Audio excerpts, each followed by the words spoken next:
มาน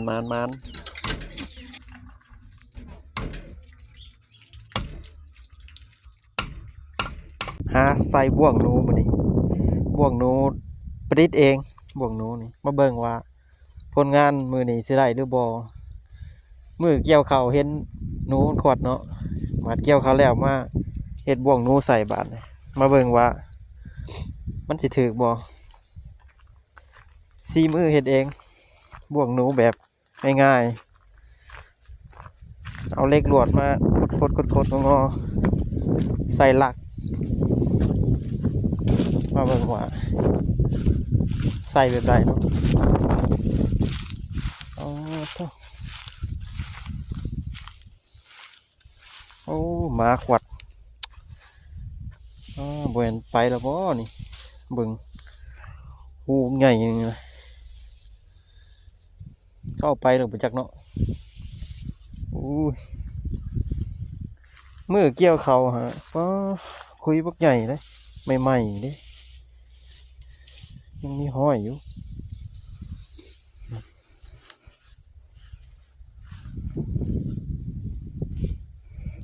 ยังมีห้อย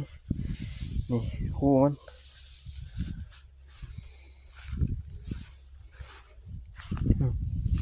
อืมหมาขวัดนั่นนี่โอ้ตัวนี้หูมาจักใหม่ๆนี่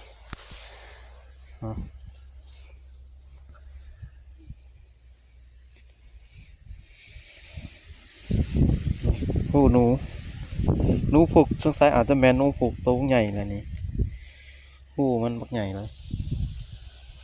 จะคู่ตัวไรกันแน่ลายหูขนาดโอ้ทางมันสุดยอดเลย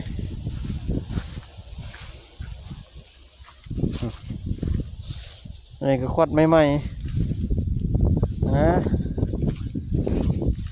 โอ้ผมเทเลยจะคู่ได้คู่ยาแล้วเขาถือเขาเห็ดมาหลายนี่คู่พวกใหญ่เลยตัวนี้สุดแยกเบิ่งคู่หนูคู่ใหญ่เลยนี่นะโอ้หมาขวัดมานะนี่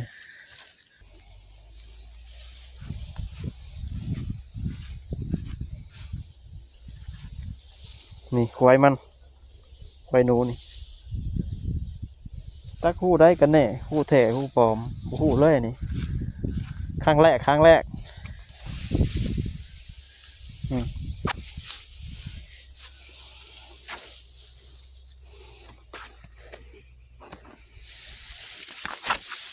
คู่นี้หมาขวัดคู่นี่นะ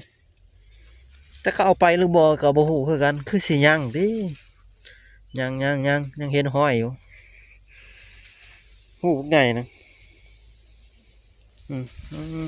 หมาหอดมันอาจจะลงหูตัวนี้แหละมาเบิ่งนี่หูพวกใหญ่หูน้ำมันเป็นหูน้ำมาใส่ตัวนี้ล่างหนึ่งเบิ่งมาเบิ่งว่าบ่วงหนูสิใส่แนวใดจังสีได้หนูคันบ่มีหนูก็อาจจะบ่ได้นะมาเบิ่งกันว่าสิถึกบ่หรือว่าสิกินแหว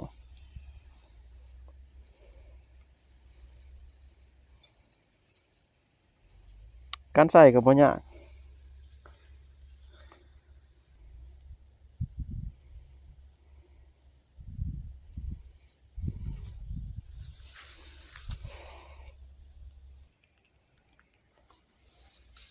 นี่การใส่ก็มีผ้ามีนี่ตอกลักเลยจังหวะนี้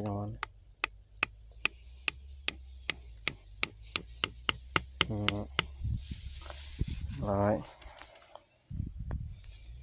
ตอกลักเลยเห็ดบ่วงมันกับบริยากนี่มันมาเตกอ่ะนี่แบบนี้ประมาณนี้อาจจะลงมาเตะอาจจะเกาะแถวนี้ก็อาจจะเข้าคือกันคันสีได้ไหนครั้งแรกคือกัน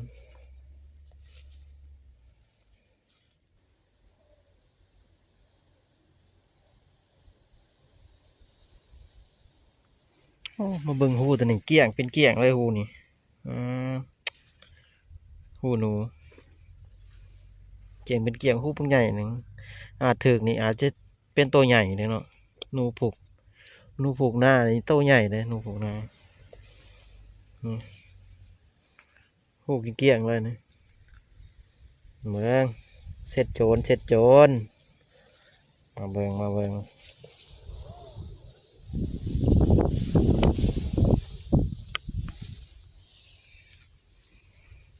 นี่การใส่กระบอกยากถือผ่ามาแมนตอกเลยตอกขางหูเนาะตอกลิบเลยนี่จัดบวก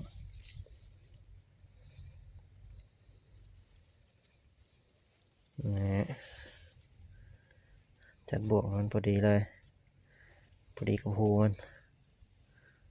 นี่พอดีกับหูเลยนี่ใส่อัดหูมาเลยจักหูใดหูแถจักหูใดหูปองกับบุหูอันนี้ก็ครั้งแรกคือการใส่บ่วงกันนะใส่ไปเลยตามหูเลยเพราะว่าบ่วงเราเห็นมาลายเนาะเราใส่ให้มันคู่หูเลยมันสิบ่ถึงบ่จะคู่เนาะฮะถัดไปโอ้ไม่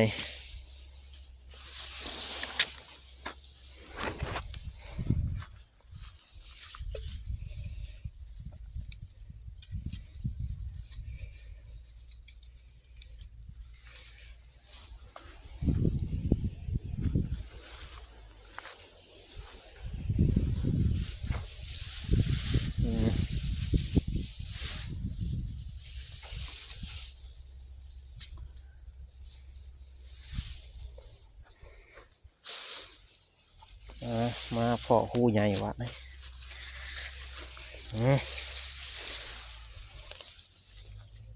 คู่ใหญ่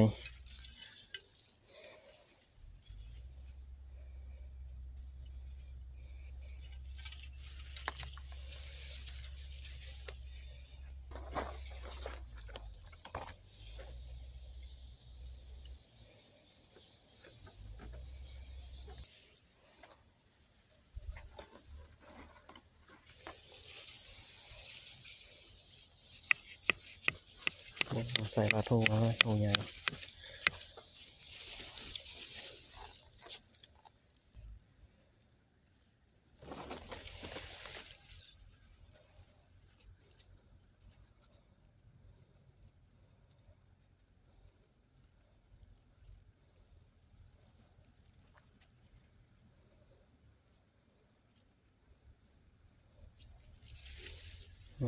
มาเน่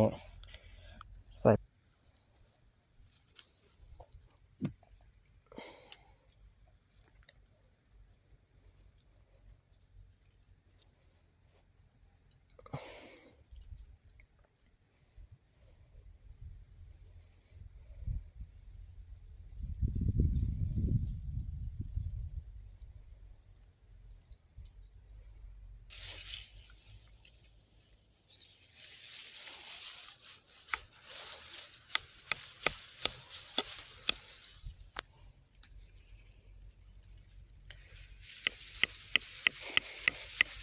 ตอกปลาทูไปเลยใส่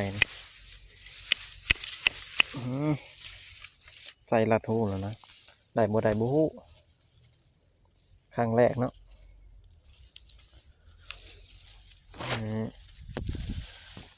ปลาทูเลยคุยนูผูกคู่นี้อาจจะถืออยู่ประจักเนาะมันอาจจะไม่ใหม่เด้คู่นี้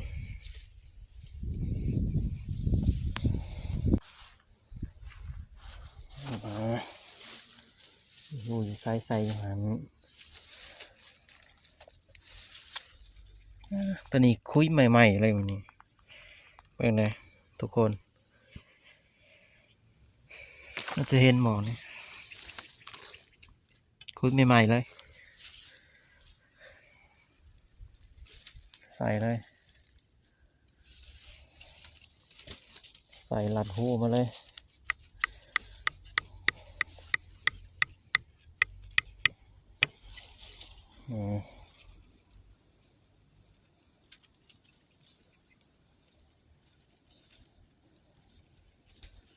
อ่า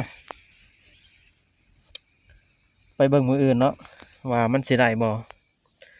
ทางไปเบิ่งตอนเช้าสิได้จักโตเนาะไปเบิ่งตอนเช้าตัดภาพไปเบิ่งตอนเช้าไปเลยมาบรรยากาศเช้าๆหายามบวกหนูเนาะมาเบิ่งว่าตอนเช้าสิได้บ่บรรยากาศใส่บวกหนูตามคณะเกี่ยวเขาแล้วนี่ไปเบิ่งกันเลย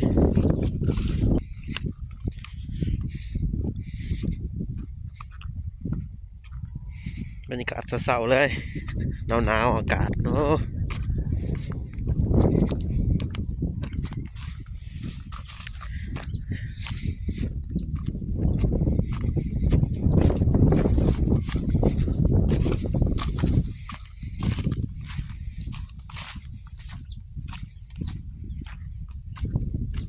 หลังที่หนึ่งเป็นอะไรโอ้ยมิดจีรียังคือเก่ามาบ่ว่าสิบ่มีหนูเขาเอาไปกินแล้วจังเนาะ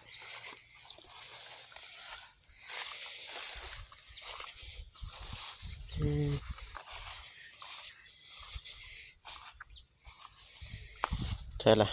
ลืมเลยเด้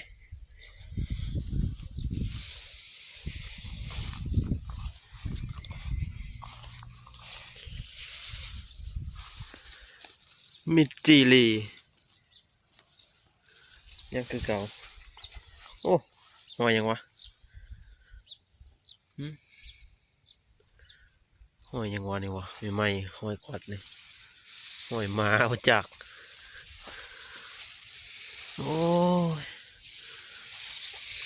มากวนมันนี่นะโอ้ยคือบ่ถึกมาวะ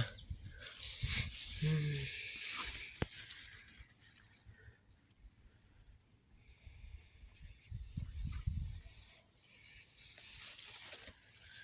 หมาขวดได้เลยขวดวันเสาร์นี้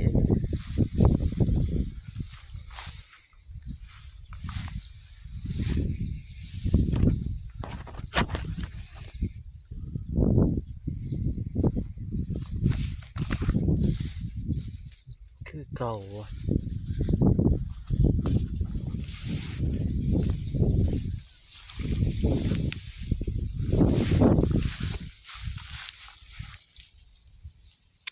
ยังคือเก่าโอ้ลังนี่ก็บ่ถือบ่วงเข้าบ่ดีหรือว่ามันบ่มีหนูอะสงสัยอาจจะบ่มีหนูอยู่โอ้ยบ่มานบ่นี่บ่ได้